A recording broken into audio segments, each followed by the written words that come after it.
mga kababayan, ang pambansang awit ng Pilipinas.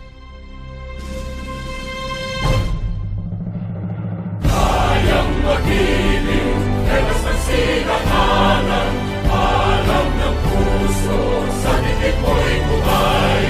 Lupang hinirang, kuya ka ng mag-ibig, sa manlulupin, di ka pasisingil, sa nagatak tutok sa simoy at sa langit mong panggaw, ay hinatang tulakawin sa pagkayang minamahal.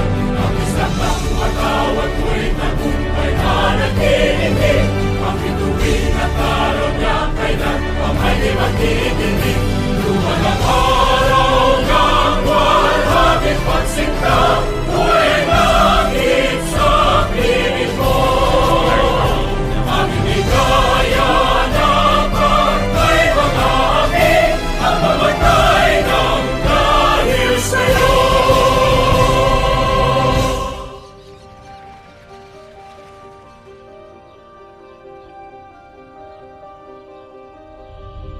This is JTL Morning News. Good morning. This is Welcome Holly to Channel. Channel 10 I'm News Kathy. in the morning. Thanks This for is joining James us. Scott. We have a great show in 99 store for you this morning.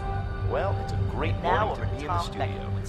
Authorities have confirmed an avian flu outbreak. Police say they've seen similar cases.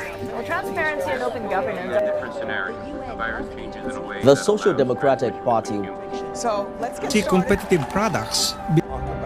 Yet again today, another group of dolphins became Authority or stranded. NEDA revealed that the pandemic has disrupted the development of the Filipino people, individuals' basic food and non-food needs. Trying to determine the cause of death. at alert level 6. At least one economist expects 9 million Filipinos became poor in the first 6 months. It's a big hoax.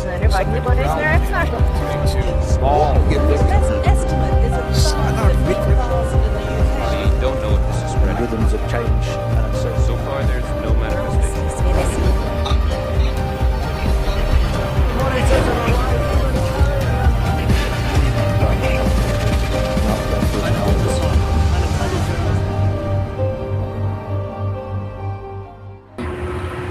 I am Jezebel L. Bulawan from DSA 1C. Advocates for good governance are the ones in front of you telling you what we should know about a government so that we can be aware of what is happening in our nation. And we are not just ignored because we have the right to have the government that we seek, an honest, trustworthy, and good government. An approach to government known as good governance is dedicated to building a system of justice and peace that upholds each person's human rights and civil liberties. We need to inform many people about how we should pick to be established in the government that is serving, not just one individual. The stunning Philippines, home to 1 million Filipinos, are made up of 7,000 islands. The Philippines is very lovely and has been even more attractive. But how can we improve it? Let's start with good governance. We need leaders who can be counted on to advance country's prosperity and attractive appearance. But how crucial is effective leadership? As a Filipino, we have a solid foundation for studying how to make changes to improve the flow of our lives. In the most recent election, we saw a fierce struggle between the candidates who is more deserving of the position of leader. And now that the result has been announced, a new leader is in place. Good day everyone, I'm Irvin Johnson and I advocate as well for a good governance. In terms of characteristic of a good governance, what characteristics are we looking for as a good governance? First and foremost, we require participation in the idea of good governance, which gives everyone the chance to express their views through institutions or representations. Additionally, it implies that the populace must be organized and informed. Here, civil society organizations and freedom of association play important roles. In essence, the freedom of association and expression belongs to everyone, without exception. It means all of us. The second is to defend the rule of law. To execute good governance, the nation's legal system must be faithfully enforced, particularly with regard to human rights as well, since it finally replaces the whims and caprices of the powerful individuals. The rule of law is a precondition for good government. A good law resulted to a good governance. That's all.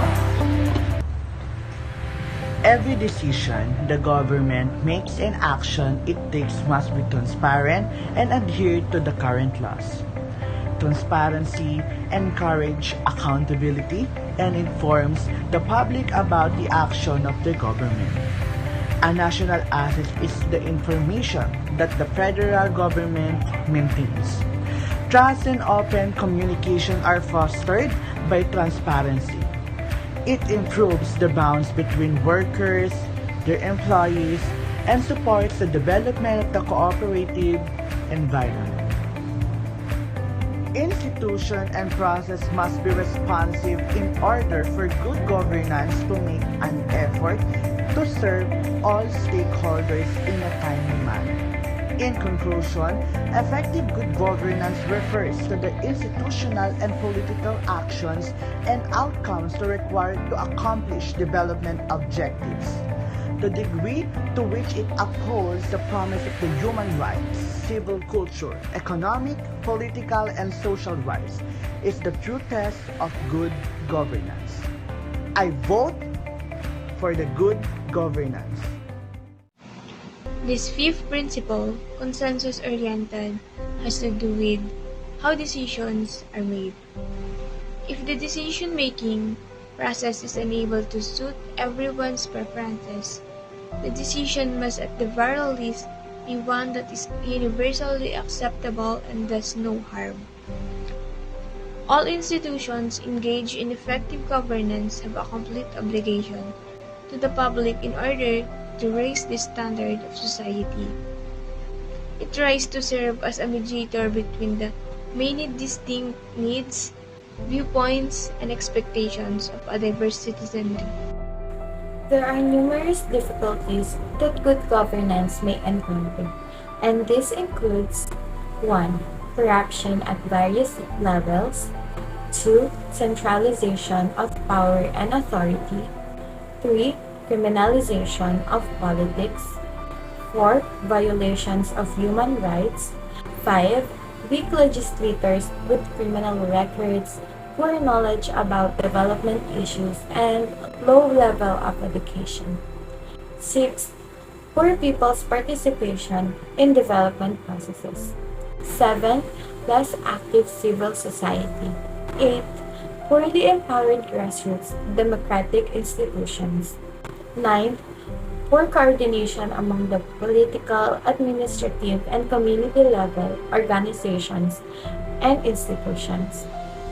10. Delay in delivery of judicial decisions. And lastly, 11.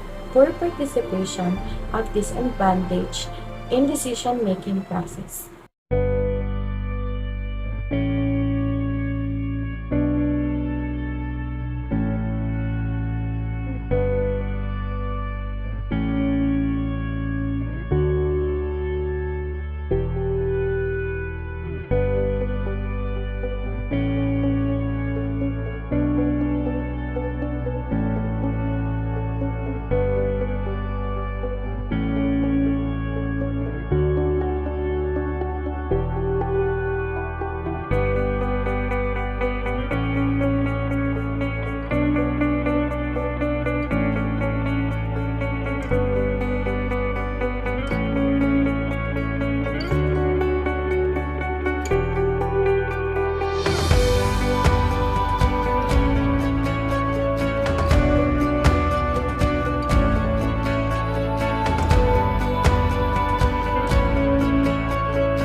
The development of the rule of law is a prerequisite for good government.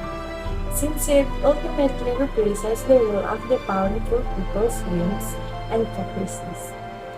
Government must be responsive to the needs of the governed as well as representational in order to practice good governance. The government must have a strong sense of responsiveness and a dedication to serving the governed. Good governance refers to the institutional and political actions and outcomes required to accomplish development objectives.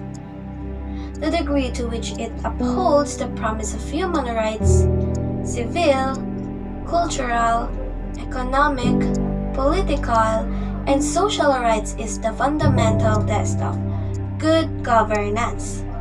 Are the institutions of governance successfully protecting the rights to good health, safe housing, enough food, high-quality education, impartial justice, and personal security? In order to increase efficiency and protect the rule of law, it encourages participation, ensures openness, advocates for accountability, and demands responsibility. It is a sign of political maturity, but also a requirement for growth and the reduction of poverty. Since large-scale investment and the funding of social programs require irreducible minimum levels of governance, it lays out corresponding strategies to achieve good governance anchored in the rule of law and create an environment that is conducive to national development.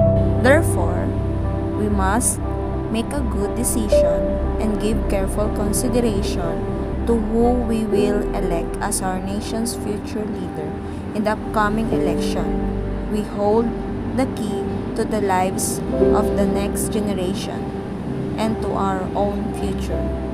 By electing those who will best serve our nation's growth and development, we can ensure that they have the wonderful lives they deserve.